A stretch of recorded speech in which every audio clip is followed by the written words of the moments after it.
زمین دھیان دے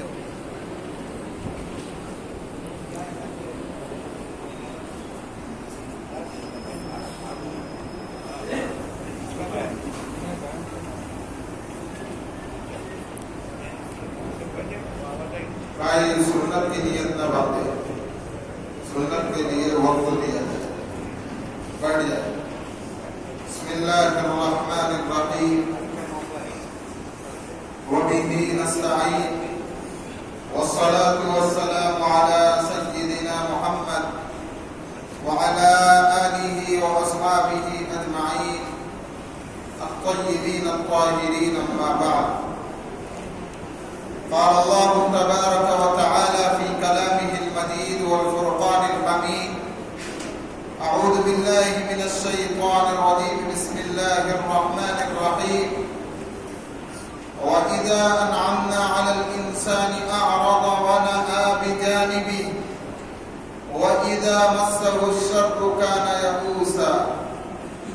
قل كل يعمل على شاكلته فربكم أعلم بمن هو أهدى سبيلا۔ صدق اللہ العظیم۔ بزرگان محترم اور برادران اسلام،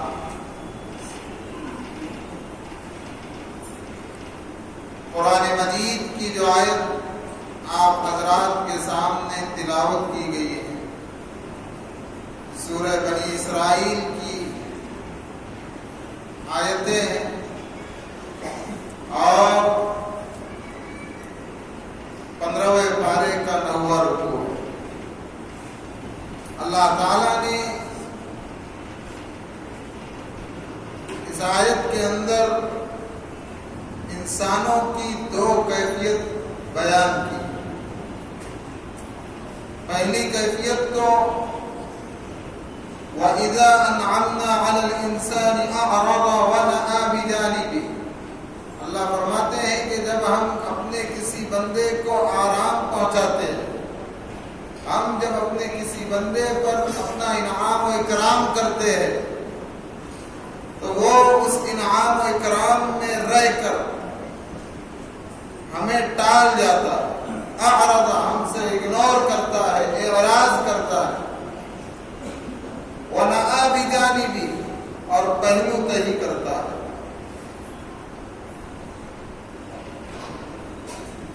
تو اس آیت میں گویا اللہ تعالیٰ نے بندوں کو اپنی طرف جوڑنے کے سلسلے میں ایک رہنمائی کی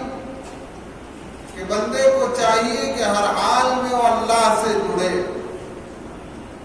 اگر اللہ تعالیٰ نے اس کے اوپر وسعت کی ہے، ہر طرف سے خوشیاں ہی خوشیاں ہیں، ہر طرف آسائش آرام کے سامان ہیں اور ہر طرح سے اس کو اطمینان نصیب ہے، کسی قسم کی کوئی فکر اس بندے کو نہیں ہے، تو اللہ کہہ رہے کہ عمومی طور پر بندوں کی یہ کیفیت ہے کہ وہ ہم سے اعراض کر لیتے، یعنی وہ مال کے نقشے میں رہ کر، اولاد کے نقشے میں رہ کر، دولت کے نقشے میں رہ کر اور وسعت کے نقشے میں رہ کر، سکون اور اطمینان کے نقشے میں رہ کر ان سارے نقشوں کو اپنا کمال سمجھتے ہیں، ان کا دھیان اللہ کی طرف نہیں جاتا کہ آرام دینے والی ذات اللہ کی، مجھ پر جو انعام ہوا ہے وہ اللہ کی جانب سے ہوا ہے۔ وہ اپنے ماضی کو بھول جاتے ہیں، وہ اپنے گزشتہ زمانے کو بھول جاتے ہیں اور اپنی مالداری پر، اپنی وسعت پر اور اپنے آسائش و آرام پر اور اپنی سکون و اطمینان والی زندگی پر فخر کرتے ہیں اور اسے اپنا کمال سمجھتے ہیں۔ یہ عمومی طور پر انسانوں کی عادت ہے جس کو اللہ نے اپنے کلام میں بیان کیا۔ یہ پہلی خصوصیت، اعرض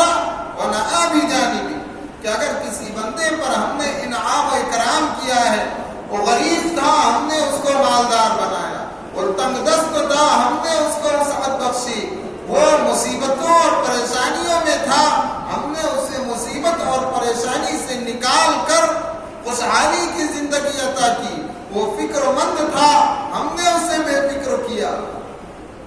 لیکن اللہ فرماتے ہیں کہ ایسے مرحلے میں انسان جبکہ آرام اسے مل جاتا ہے، ہر طرح سے وسعت اسے مل جاتی ہے، تو بجائے ہماری نعمتوں کا شکر ادا کرنے کے، بجائے ہماری طرف مزید آنے کے، بجائے ہماری طرف زیادہ متوجہ ہونے کے اور ہم سے زیادہ تعلق اور قرب بڑھانے کے، وہ بندہ اعرض، اگنور کر دیتا ہے، اسے ٹال جاتا ہے اور اسے اپنا کمال سمجھتا ہے۔ حالانکہ جو اللہ دینے پر قادر ہے وہ اللہ لینے پر بھی قادر ہے۔ اور یہی نہیں صرف اگنور کرتا ہے بلکہ اللہ فرما رہے وَنَعَا بِجَانِبِ، پہلو تہی بھی کرتا ہے، یعنی ہمارے راستے میں خرچ کا معاملہ آ جائے یا ہمارے نام پر مانگ لیا جائے تو وہ آدمی اپنے پہلو کو بچانے کی کوشش بھی کرتا ہے۔ اب آپ غور کیجئے کہ اللہ جب کسی کو دیتا ہے تو پھر اس کا امتحان بھی لیتا ہے، اور پھر اس کے پاس ہی ایسے لوگوں کو بھیجتا بھی ہے جو دین کے نام پر لینے والے ہو۔ تو آدمی تو سب سے پہلی بات جو جتاتا ہے، قرآن کہہ رہا اعرض، وہ تو یہ ہٹا دیتا ہے کہ مجھے اللہ نے دیا، اس کا ذہن یہ رہتا ہے کہ میرے بال بچے بڑے ہو گئے یا یہ دنیاوی اسباب ہم نے اختیار کیے تو یہ ہمارے اپنے کمال سے آئے، اعرض، تو اس کو ٹال جاتا، اللہ کی طرف منسوب کرتا نہیں۔ وَنَعَا بِجَانِبِ، اور پھر ان آنے والوں کو بھی ٹالنے کے لیے پہلو تہی مطلب پہلو بدلنا،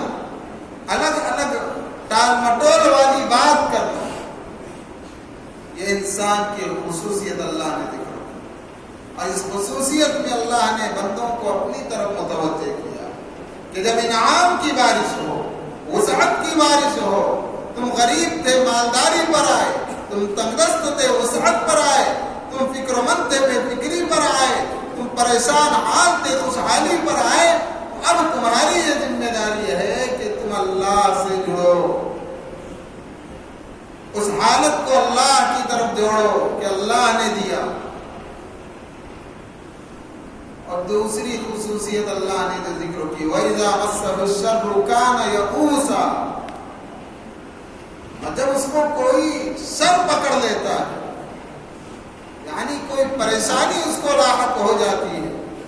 کوئی مصیبت اس کو آ پکڑتی ہے، تو اللہ فرما رہے ہیں کہ اس وقت تو بندہ ہماری ذات سے بھی مایوس ہو جاتا ہے، کان یئوسا، حالانکہ اللہ کا در، اللہ کا دروازہ، وہ دروازہ ہے کہ جب سارے دروازے بند ہوتے ہیں تو اللہ وہ دروازہ کھولتے ہیں، لیکن اللہ کی بھی عادت ہے کہ اللہ اپنا دروازہ فوراً نہیں کھولتے۔ جو بندہ جتنا قریبی ہوتا ہے، فارسی میں ایک مثل مشہور ہے، نزدیکا را بیش بود حیرانی، قریبی لوگوں کو حیرانی زیادہ رہتی ہے لیکن دلی سکون دیتا ہے،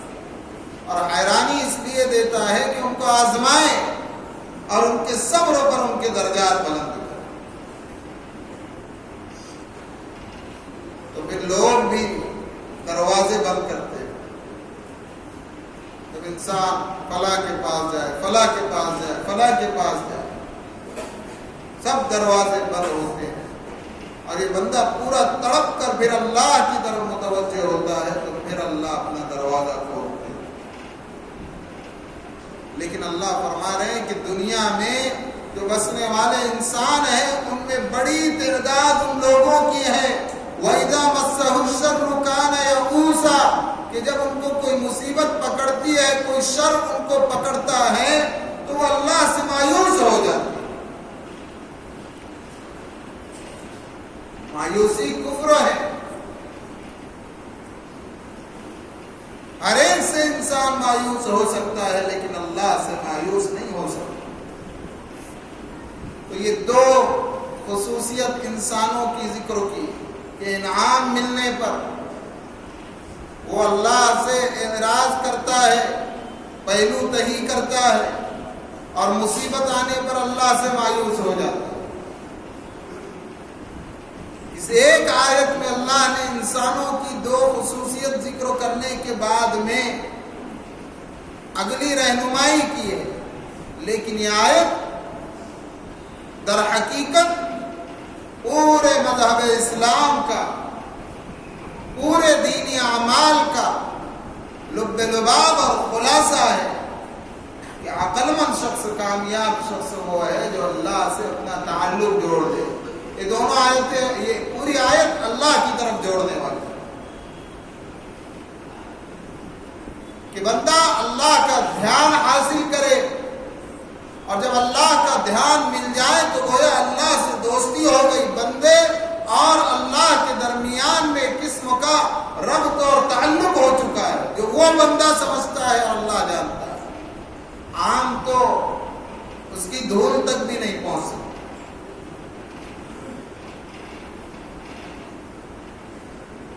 کہ جب بندے کی طرف اللہ متوجہ ہوتا ہے تو اس دنیا کی زندگی میں رہتے ہوئے اس بندے کو صاف طور پر بلا کسی شک و شبہ کے یقین کے ساتھ یہ معلوم ہو جاتا ہے کہ اب اللہ میری طرف متوجہ ہے۔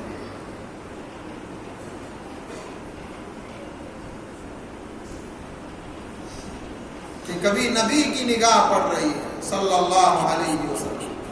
کبھی بزرگوں کی نگاہ پڑ رہی ہے، لیکن جب بندے کا تعلق اللہ سے جڑ جاتا ہے تو اللہ کی نگاہ پڑتی ہے۔ تو جس طرح بزرگوں کی نگاہ کا احساس ہوتا ہے احساس ہونے والوں کو، جس طرح نبی علیہ السلام کی نگاہ کا احساس ہوتا ہے احساس ہونے والوں کو، اسی طرح جب اللہ بندے پر نگاہ ڈالتے ہیں تو بندے کو احساس ہوتا ہے کہ اللہ اس پر نگاہ ڈال رہے ہیں، لیکن یہ احساس بھی احساس ہونے والے کو، اور پھر اس احساس میں جو مزہ آتی ہے اور اللہ کی نگاہ پڑنے کے بعد جو کیفیت طاری ہوتی ہے ان کو لفظوں میں بیان نہیں کیا جا سکتا۔ سلسلے کے فیض سے مولا ہمیں سیراب کر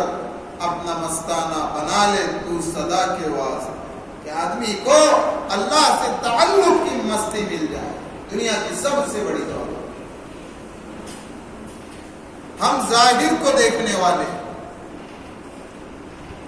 لیکن اللہ سے تعلق یہ باطن کی چیز ہے۔ یہ اللہ اور بندے کا معاملہ ہے، اور اس پوری آیت میں اللہ رب العزت نے انعام کا ذکر کر کے اور مصیبت اور شر کا ذکر کر کے بندوں کو اپنی طرف جوڑا، اسی تعلق کی طرف اشارہ کیا ہے۔ لیکن بعض تو وہ ہے اس کی گہرائی تک نہیں پہنچتے، اور پہنچے بھی تو اللہ کا تعلق حاصل کرنا کوئی اتنی آسان بات نہیں ہے۔ الگ چیز ہے اللہ کسی پر فضل کر دے، لیکن جب بندے کو اللہ کا تعلق حاصل ہو جاتا ہے تو پھر وہ مصیبت کے نقشے میں بھی اللہ سے جڑا ہے اور انعام کے نقشے میں بھی اللہ سے جڑا ہے، اسے کسی چیز کی پرواہ نہیں۔ فضل رحمان ہے تو کیا ڈر ہے، حق نگہبان ہے تو کیا ڈر ہے۔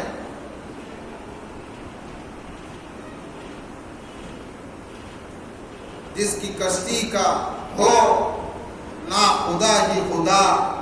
لاکھ طوفان ہے تو کیا ڈر ہے۔ جس کی کشتی کا چلانے والا اللہ خود اللہ ہو تو پھر وہ طوفانوں سے نہیں گھبراتا۔ ارادے جن کے پختہ ہو، یقین جن کا خدا پر ہو، تلاطم خیز طوفان سے وہ گھبرایا نہیں کرتے۔ اللہ ایسے بندوں کو دلی اطمینان عطا فرماتے ہیں۔ اب یہ تعلق کیسے حاصل ہو تو اگلی آیت میں اللہ نے فرمایا قُلْ كُلٌّ يَعْمَلُ عَلَى شاكلته فربكم أعلم بمن هو أهدى سبيلا. ہر شخص کام کرتا ہے اپنی طبیعت کے اعتبار سے، اپنی فطرت کے اعتبار سے، اپنے مزاج کے اعتبار سے، اپنے ماحول کے اعتبار سے. اور فربکم اعلم بمن هو اهدى سبیلا، تمہارا رب زیادہ بہتر جانتا ہے کہ کون صحیح راہ پر، ہدایت والی راہ پر چلا. اس آیت میں اللہ نے فرمایا کہ انسان کی ایک عمومی عادت یہ ہے کہ وہ اپنے ماحول کے تابع ہوتا ہے، وہ اپنے ماحول کے تابع ہوتا ہے اور اپنے مزاج کے تابع ہوتا ہے. وہ مزاج کے اعتبار سے دوستی کرتا ہے اور پھر اس کے پورے اعمال اسی ماحول میں ڈھل جاتے ہیں. اس لیے نیکوں کی صحبت اختیار کرنے کا حکم دیا گیا، متقین کی صحبت اختیار کرنے کا حکم دیا گیا، خاشعین کی صحبت اختیار کرنے کا حکم دیا گیا، صالحین اور ذاکرین کی صحبت اختیار کرنے کا حکم دیا گیا. لیکن یاد رکھو، اگر نیت درست ہوگی تو ان کی صحبت میں جا کر ٹکے گی، ورنہ ہمارا مزاج اور ہماری شرارت ان کی صحبت میں جانے کے بعد میں انہی کے بارے میں ہمارے قلوب میں وسوسے ڈالے گی. تو پھر اب ہم اپنی جہالت والے علم سے ان صالحین کو پرکھنا شروع کریں گے، اور ایک وقت تو آئے گا کہ ہم پارسا بن جائیں گے، وہ ہمارے نزدیک گنہگار ہو جائے اور اس کو چھوڑ کر ہم ہٹ جائیں گے. نیت صاف.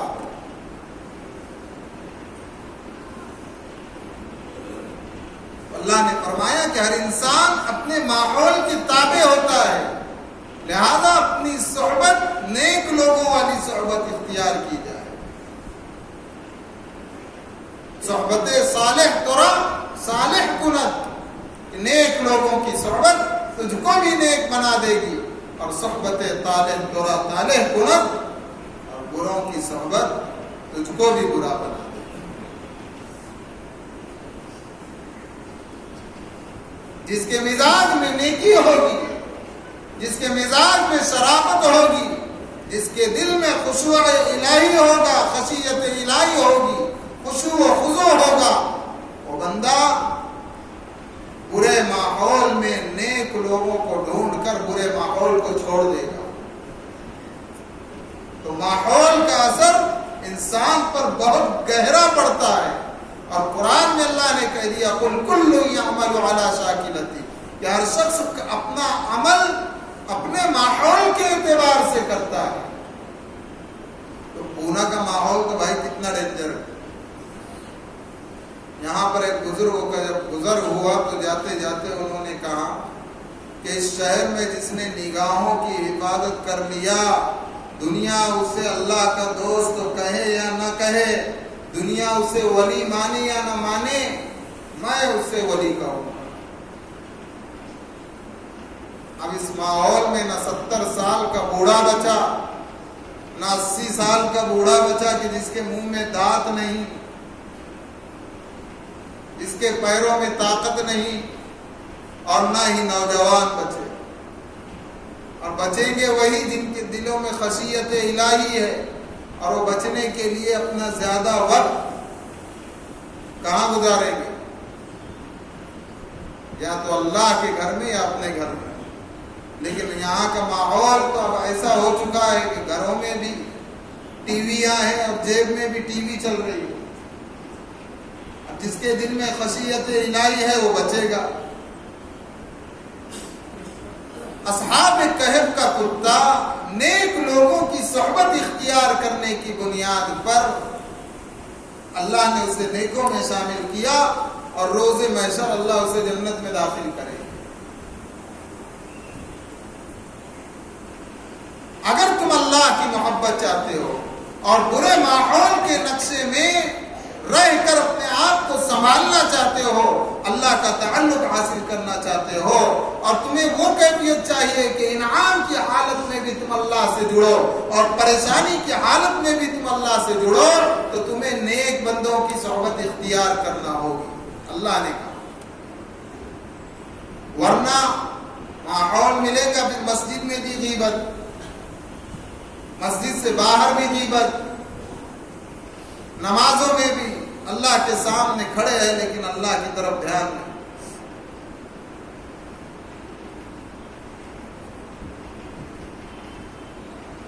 اگر کوئی کھیتی والا ہے تو اس کا دھیان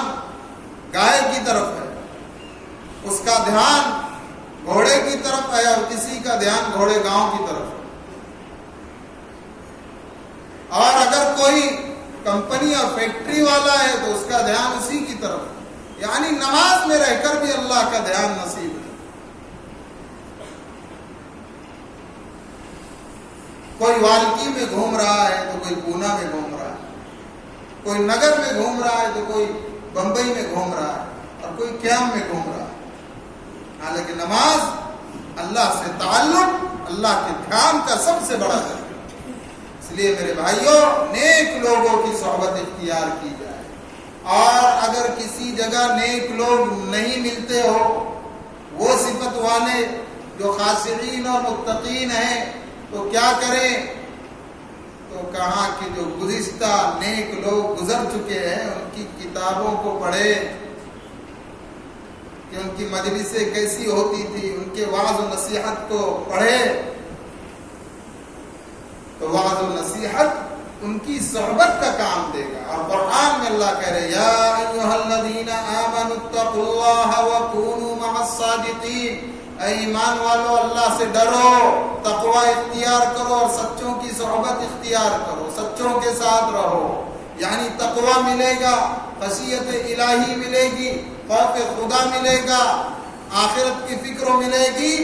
سچوں کی نیکوں کی صحبت اختیار کرنے کے بعد۔ میرے بھائیوں،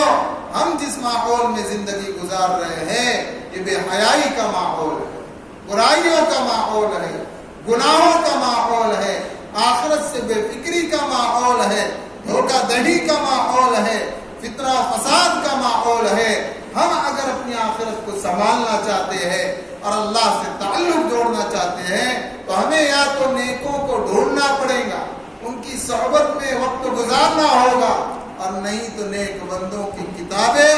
معتبر علماء سے پوچھ کر اس کا مطالعہ کرنا ہوگا۔ قرآن کی جو آیت تلاوت کی گئی تھی اس کا خلاصہ یہ ہے۔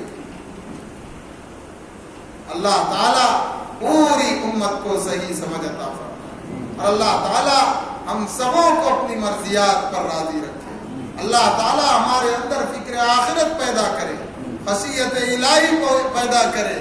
اور اللہ تعالیٰ ہمیں دنیا کی عارضی زندگی میں کے زیب و زینت میں نہ ڈالے، بلکہ ہمیں آخرت کی تیاری کی فکر عطا فرمائے۔ وآخر دعوانا ان الحمد للہ رب العالمین۔ جن احباب نے سنت ادا